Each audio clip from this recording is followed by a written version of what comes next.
I did not come to the world to make people afraid. I did not come to burden hearts that were already tired. I came because love had been forgotten and the world had grown heavy without it. Many expected power, many waited for judgment, but what they needed most was mercy. I saw people carrying shame like a weight they could not set down. I saw hearts convinced they were unworthy of love. And I knew this was the deepest wound. The most beautiful message I carried was not about rules or status. It was about love that does not turn away. I said that the kingdom of God is near, not because it is far away, but because it lives wherever love is present. People searched for God in strength and certainty, but I revealed him in gentleness. I did not choose the powerful to deliver this message. I chose the ordinary, those who knew weakness, those who knew hunger, those who knew what it meant to be overlooked.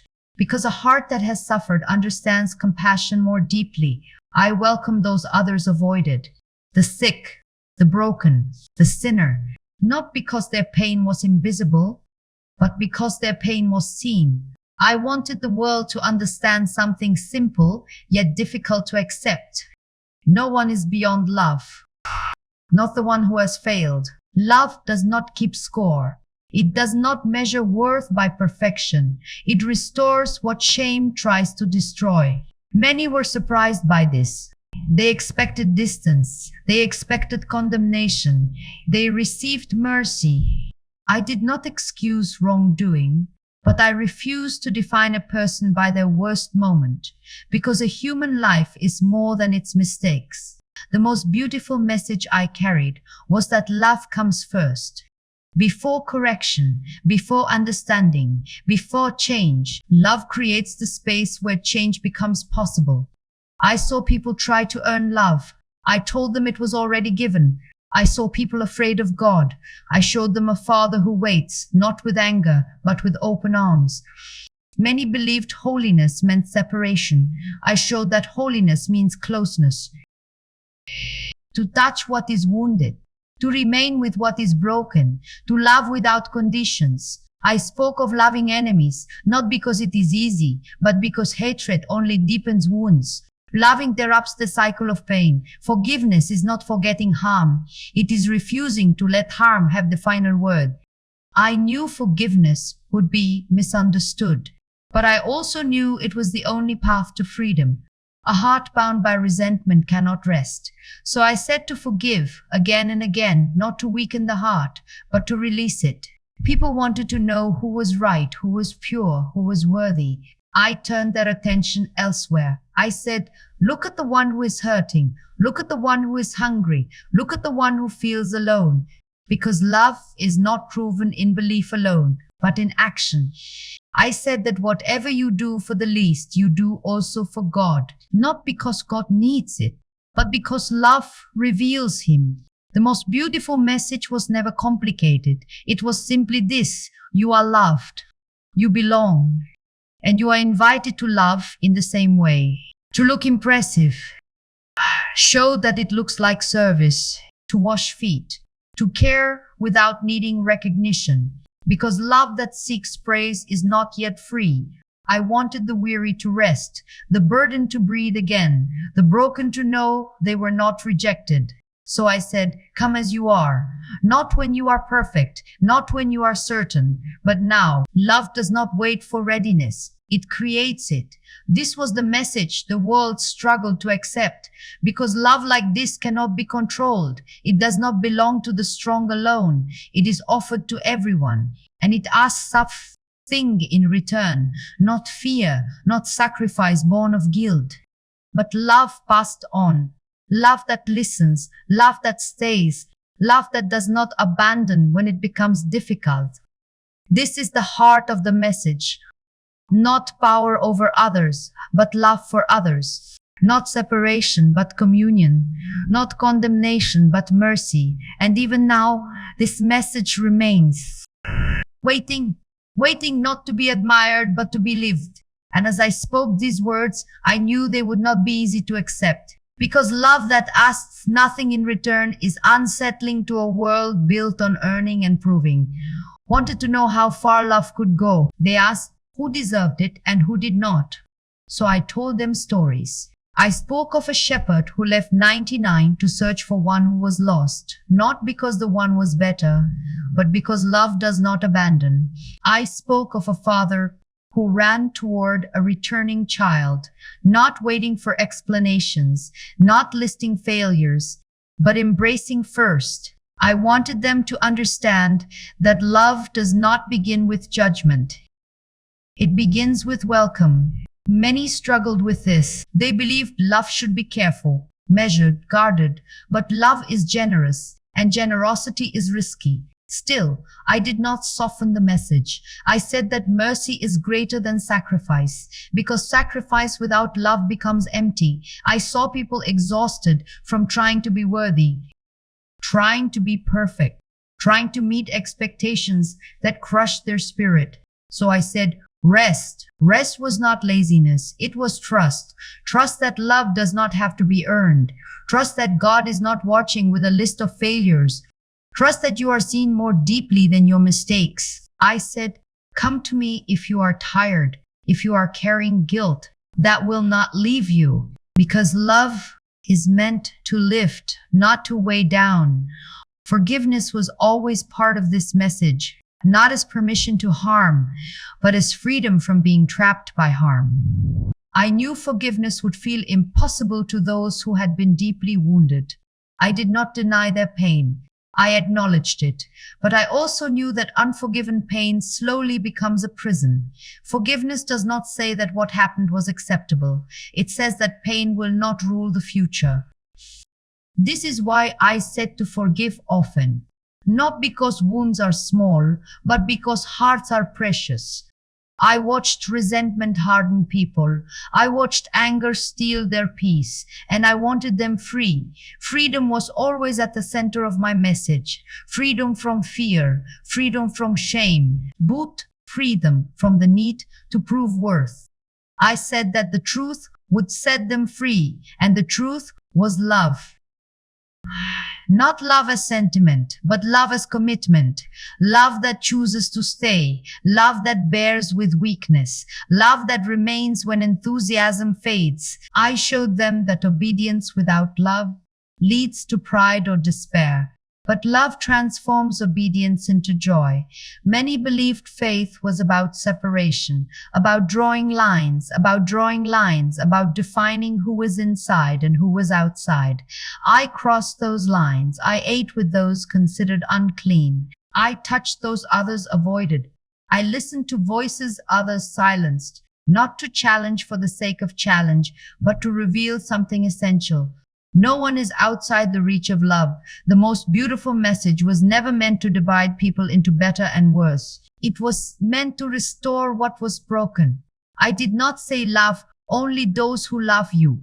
I said love even those who wound you, not because they are right, but because love is stronger than harm. This kind of love does not come naturally. It must be learned, practiced, chosen again and again. I knew some would reject this message. Because love like this changes everything. It changes how power is used. It changes how enemies are seen. It changes how success is measured. Love makes the last first and the first last. It lifts the lowly and humbles the proud. That is why some feared it. But I did not come to protect comfort. I came to heal hearts. I wanted people to see that the law was never meant to replace compassion. It was meant to guide it. Without love, rules become weapons. With love, they become fast. This is why I said that the greatest commandment is love. Show, love one another. Everything else flows from this. Without love, faith becomes noise. With love, even silence speaks. Wanted them to understand that they were not loved because they were good. They were loved because they were human. And that love, once received, was meant to be given, not stored, not protected. both shared with the difficult, the forgotten, the ones who do not thank you, because love that stops with you has not yet learned to live. This was always the invitation, not to admire the message, but to become it. And even now, it waits, not forcing, only inviting. And as this love began to take root, it quietly changed how people saw one another. They were used to measuring value, who mattered more, who deserved attention, who should be honored. But love does not measure like that. Watched people pass by the suffering every day, not because they were cruel, but because they were distracted, busy, afraid of being interrupted. So I invited them to look again, to notice the one no one greeted, to care for the one who could offer nothing in return. I said that mercy is not an idea. It is movement. It moves toward pain. It bends down. It allows itself to be disturbed. Many wanted to be seen as righteous. I asked them to be humble, because humility is where love learns to listen.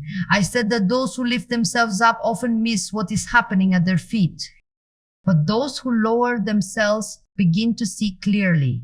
I showed them that greatness does not look like being above others. It looks like serving them. To serve is not to lose dignity. It is to discover it. I knelt, I washed feet, not to shock, but to teach. Because love that refuses to serve has not yet understood itself.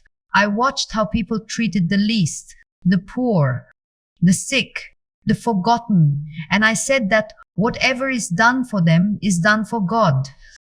Not because God needs defending, but because love reveals him. This made people uncomfortable. They wanted God to be found in distance, in rules, in places they could control. But love brought God close, too close for comfort.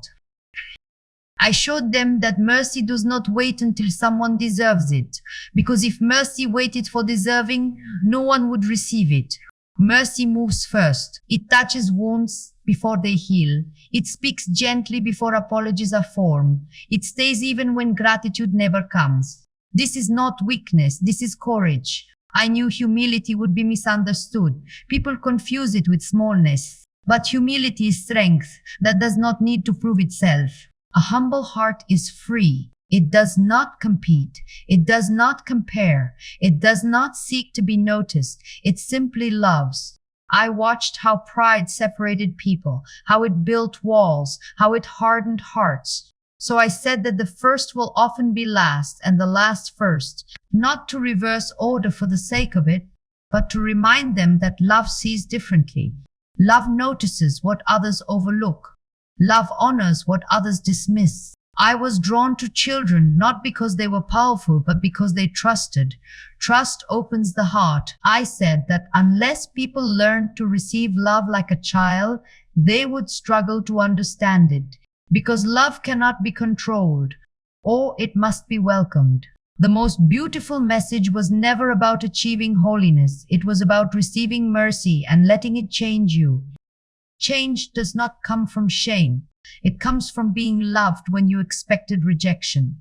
I saw hardened hearts soften when mercy reached them. I saw fearful hearts rest when they realized they were not condemned. This is what love does. It restores what fear has broken. It rebuilds what judgment has torn down. I did not ask people to ignore justice. I asked them to root it in love.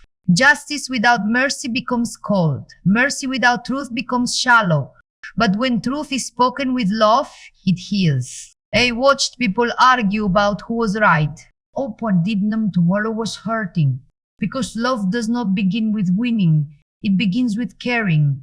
Opie knew this message would feel upside down. A world built on strength does not easily accept gentleness. A world built on reward does not easily accept grace. But grace was always at the heart of it. Grace says you are welcome before you are changed. And that welcome is what makes change possible.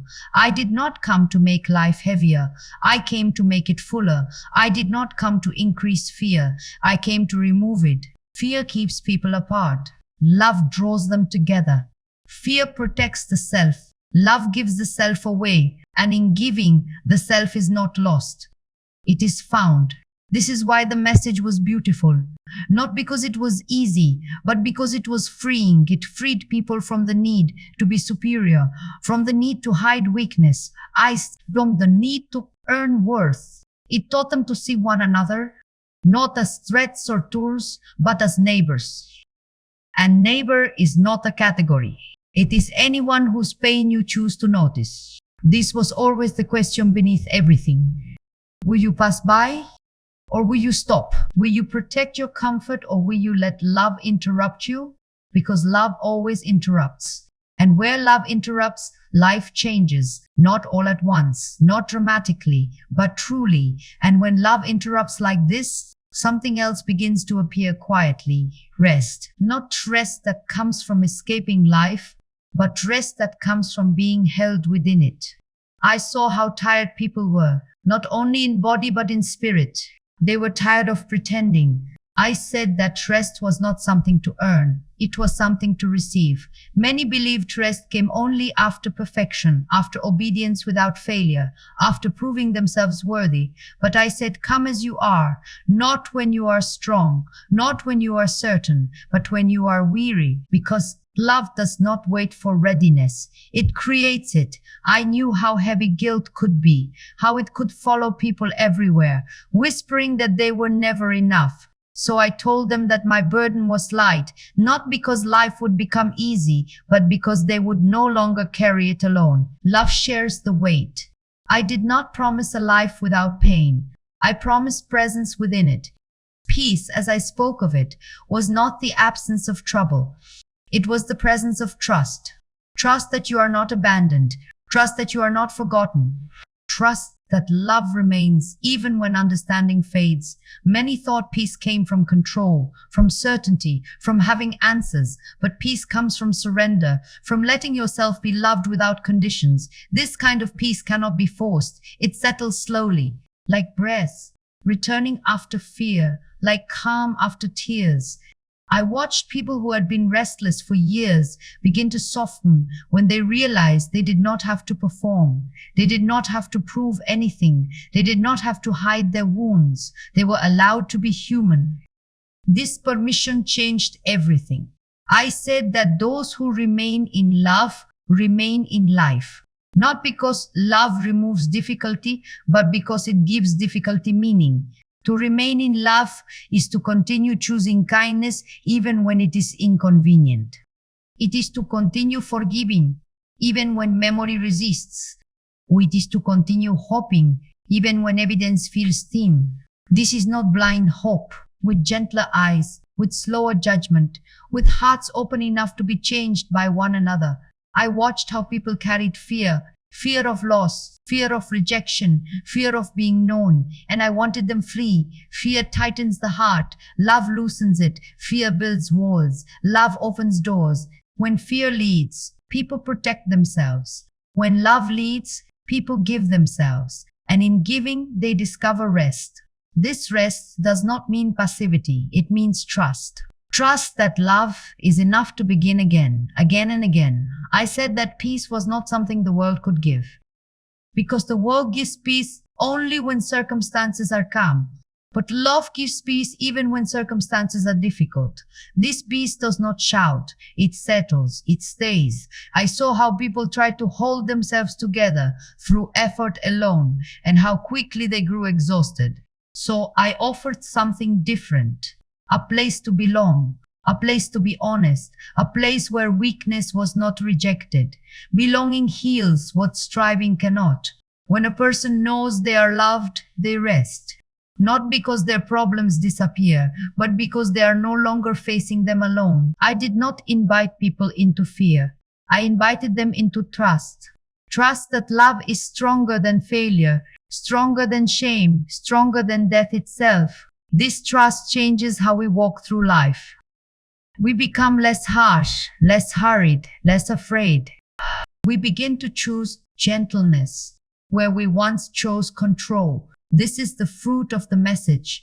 Not admiration, not applause, but peace that grows quietly in ordinary lives. He never measured success by numbers. He measured it by hearts at rest, by people who could breathe again, by people who no longer felt condemned, by people who learned to love because they had been loved first. This is why the message remains beautiful, because it does not demand, it invites, it does not threaten, it reassures, it does not overwhelm, it comforts. And even now, this invitation is still open to rest, to trust, to remain in love, not as an idea, but as a way of living. Because where love remains, peace follows.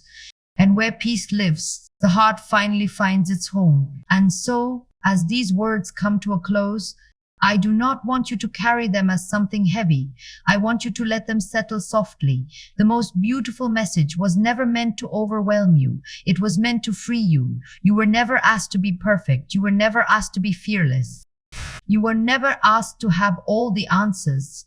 You were asked to love when it is easy, and to love when it costs you something, to love not as an idea, but as a way of being present in the world. If your heart feels tired, know that rest is not far from you. It is closer than effort, closer than certainty. Rest begins when you stop trying to earn love and allow yourself to receive it.